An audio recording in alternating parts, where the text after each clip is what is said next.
बरसात के आते ही महानंदा, परमान, दास, कनकई जैसे चारों नदी बायसी में अपना कहर बरपाना प्रारंभ कर चुका है और उसका जो जीता जागता सबूत आप देख सकते हैं हमारे करीब। ये जो है, ये आप जो देख रहे हैं, ये खाना बनाने का गांव का एक चूल्हा बोलते हैं वो था। और इसके करीब में जो पानी देख रहे हैं, यहाँ से करीब 20 से 25 फीट दूर बता रहा है कि कई घर थे जो अभी महानंदा नदी के गोद में समा गए हैं। और यहाँ सिर्फ और सिर्फ आप देख सकते हैं, नजरें जहाँ तक पहुँचती है सिर्फ और सिर्फ पानी ही नजर आता है, क्योंकि ये महानंदा नदी का कहर है जो यहाँ पर एक तरह से भौकाल रूप ले चुका है, तूफानी रूप ले चुका है और कटाव करना शुरू कर चुका है। बता दें कि इन लोगों की बदकिस्मती ये है यहाँ के लोगों की कि अभी तक सरकार के तरफ से कोई देखने झांकने तक नहीं आया है। आखिर इन लोगों का क्या गलती है कि ये गलती है कि वोट देकर सरकार बनाते हैं और वो सरकार इन्हें भूल जाती है। आखिर ऐसा क्यों होता है? सिर्फ बिहार में ही ऐसा क्यों देखने को मिलता है, जबकि वोट के समय सब हर घर में नेता पहुंचते हैं। आज जब परेशानी का समय है, आज जब लोगों को मदद की जरूरत है, तो आज सभी कहां सोए हुए हैं। ऐसे में आप देख सकते हैं कि ये देखिए, मेरे पीछे जो घर बना हुआ है, इस घर में देख सकते हैं कि आधा घर खुद से घर वालों ने तोड़ लिया है, क्योंकि वो जानते हैं कि 1, 2, 3 हाईएस्ट 4 से 5 दिन है जब इनका घर फिर नदी में विलीन हो जाएगा। इसीलिए उन लोगों ने कुछ जहां तक हो सके कुछ बचाने का प्रयास में अपने ही घर को खुद से तोड़ लिए हैं। आप जो भी इस वीडियो को सभी को भली भांति मालूम है एक घर को बनाने में कितना मेहनत लगता है, कितनी खर्च पड़ती है, लेकिन खुद से घर तोड़ना कितना दर्द का भरा वो समय होगा जब घर को अपने हाथ से तोड़ रहे होंगे। ये जो गांव है कोई बड़े रईस ज्यादाओं की नहीं है, सब मजदूर क्वालिटी के लोग रहते हैं। सबका घर बेघर होने से जो लोग बेघर हो गए, हम बात किए हैं यहाँ के लोगों का कहना है कि अभी दूसरे के घर में मजबूरन रह रहे हैं। किसी वक्त खाना भी नसीब होता है और किसी वक्त किसी लोगों को खाना भी नसीब नहीं होता। आखिर एक बड़ा सवाल है कि कब तक ऐसे लोगों के लिए सरकार यहाँ आएगी और उनके लिए खड़ी होंगी और उनको मदद पहुंचाएंगे, क्योंकि अभी तक कोई मदद नहीं पहुंचा। हालांकि आप जो ये देख रहे हैं, ये एक तरह का जो है फ्लड फाइटिंग का काम किया गया है। ये फ्लड फाइटिंग कोई सरकार, कोई प्रतिनिधि या नेता नहीं किया, बल्कि इन लोगों ने खुद का चंदा इकट्ठा कर तब इस कार्य को किया है। आखिर अगर चंदा इकट्ठा कर ही इनको सब कुछ करना होता था, अगर होता है अभी भी, तो आखिर इन लोगों का कीमती सामान वोट लोग क्यों देते हैं, एक प्रतिनिधि को क्यों जिताते हैं, ये भी एक बड़ा सवाल है। हम यहाँ तमाम लोगों से बात करने का प्रयास करेंगे और जानने का कोशिश करेंगे कि क्या लोगों का दर्द दुख है और इनका समाधान आखिर क्यों नहीं। बांस बल्ला कौन दिया है? बांस बल्ला अपने अपने सबको दिया है, अपने से दिया है। अपने अपने सब। आप लोग जो अपना इतना कीमती सामान वोट देते हैं सरकार को, सरकार क्या दिया आपको? कुछ नहीं, क्या देता है, क्यों नहीं दे रहा? आप लोग आवाज क्यों नहीं कर रहे हैं? क्या हम लोग आवाज करेंगे? जो नेता जीतता है उसको आवाज करना चाहिए। वो देखता है यहाँ के नहीं आता है ना, वो देखता है सिर्फ वोट लेने में आता है और रोड पर जाता है, नदी का किनारे थोड़े आता है, नहीं आता है ना। ये कौन सा जो नदी है, नदी का नाम कर रहा है महानंदा। ये कब से हो रहा है? काफी दिन से कर रहा है, काफी दूर में था ना, करते। कितना दूर था? कम से कम 2 किलोमीटर दूर था। 2 किलोमीटर वहाँ से करते करते पूरे कट गया। अब थोड़ा सा बाकी रहा। आप जहाँ पे खड़े हैं, ये कल तक यहाँ पर जो है कई आशियाने नजर आ रही थी, अभी नदी के किनारे खड़े हैं। क्या कहेंगे इसको लेकर? लोग किस तरह से यहाँ कर रह रहे हैं, जीवन यापन कर रहे हैं, बाल बच्चा कैसे यहाँ पर रात को सो रहे हैं? रात को बहुत मुश्किल से सो रहा है, क्योंकि पूरे रात कुछ लोग सोता है, कुछ लोग जागे ही रहता है। कटाव के डर से? कटाव के डर से जगता रहेगा ही। माल मवेशी है, बाल बच्चे है, घर किसी का घर आधा कट गया है, किसी का आधा बाकी रखा है, बोसरा कट गया है, किसी का अंगना कट गया है, किसी का चूल्हा कट गया है, ऐसे वैसे हो गया है। खाना पीना कैसा हो रहा है? खाना पीना कोई दूसरे घर में खा रहा है, कोई रिश्तेदार किसी को ला के देता है, ऐसे कोई किसी दिन ऐसे ही रह जाता है। ऐसे में सरकार के तरफ से कोई मदद अभी तक नहीं, कोई मदद नहीं आज तक। कितना घर कटा है आपका? हमारा 2-3। यहाँ पे कितना परिवार अब तक नदी कटान में कट गया? बहुत परिवार है। बहुत। कैसे लोग रह रहे हैं यहाँ पे? बहुत तकलीफ है। परिवार का खाना पीना कैसे होगा? खाना पीना नहीं, बहुत हमरा मजबूत। बच्चे लोग कैसे रात को सोते हैं? वही बेचैन रात के।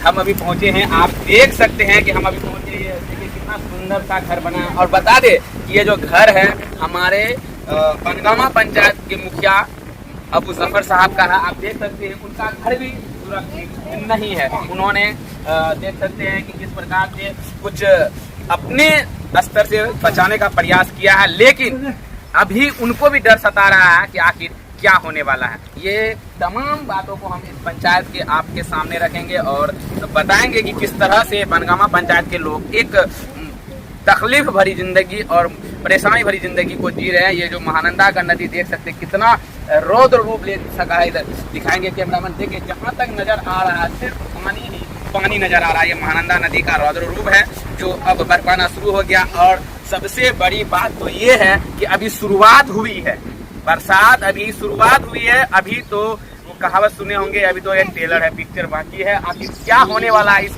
बायसी का, ये बहुत बड़ा समस्या है। अब देखना दिलचस्प होगा कि यहाँ के जो बड़े बड़े जनप्रतिनिधि आला अधिकारी हैं वो इस रौद्र रूप को रोकने के लिए, यहाँ के लोगों को समाधान कराने के लिए क्या कुछ करते हैं। हमारे साथ बने रहें, हम तमाम जानकारी आपको बताने का प्रयास करेंगे। जय। आपके द्वारा क्या एक्शन लिया गया है, लोगों को बचाने के लिए आप क्या कार्रवाई करने का आश्वासन दे रहे हैं? देखिए, हमारे पंचायत अंतर्गत मरवा गांव दोनों नदियों के संगम पर बसा हुआ है। परवान और महानंदा का संगम इसी गांव के दक्षिण छोर मिलता है। इस गांव को दोनों तरफ से कटाव है। तकरीबन 10 साल पहले महानंदा से मरवा गांव कट के बाराना हिस्सा उबरा टोला में जाके बसा और परवान नदी उधर से आके इस 10 साल में अब उबरा टोला भी कटने के कगार पर है, जिसका सूचना स्थानीय विधायक और फ्लड फाइटिंग के पदाधिकारी और जो है बाढ़ प्रबंधक सारे लोगों को दिया गया था। पिछला वर्ष हम माननीय मुख्यमंत्री को भी लेटर मेल किए थे। अंचल पदाधिकारी को भी मालूम है कि अगला वर्ष 26 परिवार विस्थापित हुआ था महानंदा कटाव से बरकाबाड़ी मस्जिद टोला में। 2600 आदमी को सरकारी स्तर पर सीओ के अधिकार क्षेत्र में जो देना था वो दिया था और उसके बाद फ्लड फाइटिंग का भी काम हुआ। संयोगवश इस वर्ष आपका जियो बैग का कार्य होना था, लेकिन बायसी प्रखंड में किसी भी नदी पर बाढ़ प्रबंधक की ओर से कोई कार्य नहीं होने के कारण सभी जगह जो कटाव हो रहा है, तो हमारे गांव में महानंदा और परवान नदी से उबरा टोला परवान नदी से कटाव हो रहा है और महानंदा से मस्जिद टोला बरकावाड़ी में कटाव जो हो रहा था।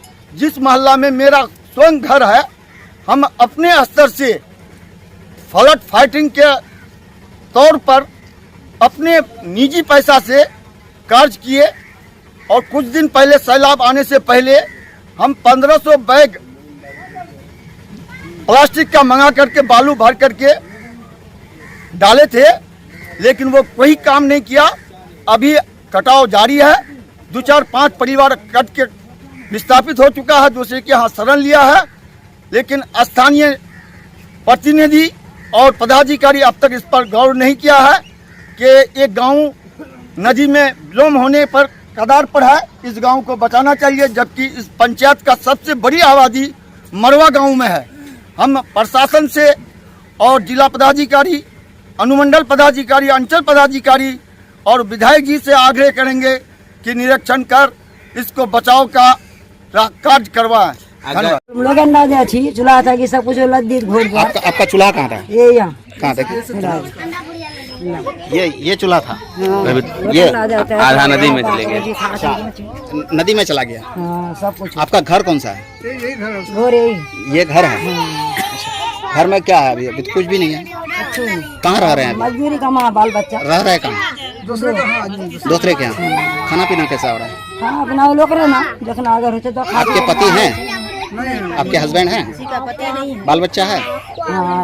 इलाज छोटा छोटा बच्चा है। बताइए कि ये जो रौद्र रूप है महानंदा नदी का कब से है और यहाँ की क्या अभी तक की स्थिति है, कैसे लोग गुजर बसर कर रहे हैं? यहाँ क्या अभी हालत बहुत ख़राब है। आदमी हर एक घंटा में जो है वो अपना घर और परिवार के लिए सोचते हैं।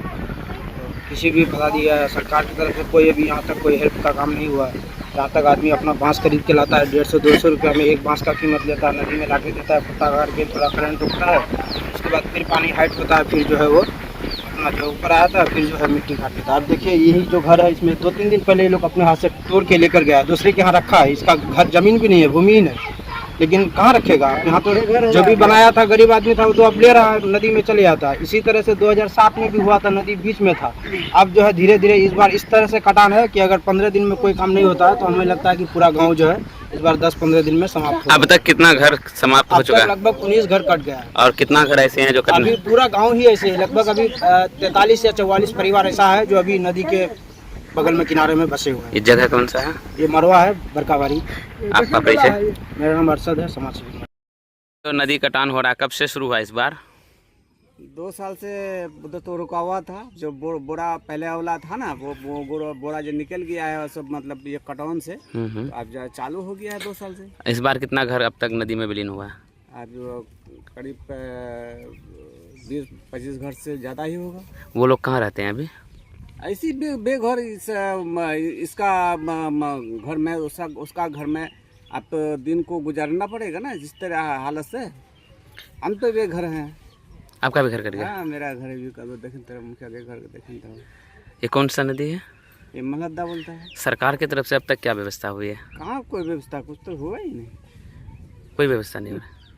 क्या होगा ये सब व्यवस्था? खाली ये सब आता है, आज सब फोटो लेके चले जाता है, कोई व्यवस्था होता ही नहीं। ये कौन सा जगह है? ये मड़वा है, मड़वा रुपैली मड़वा ही बोलता है सब। वार्ड नंबर 13 है, पंचायत बनगामा है। बनगांव। आपका नाम? मोहम्मद हारो।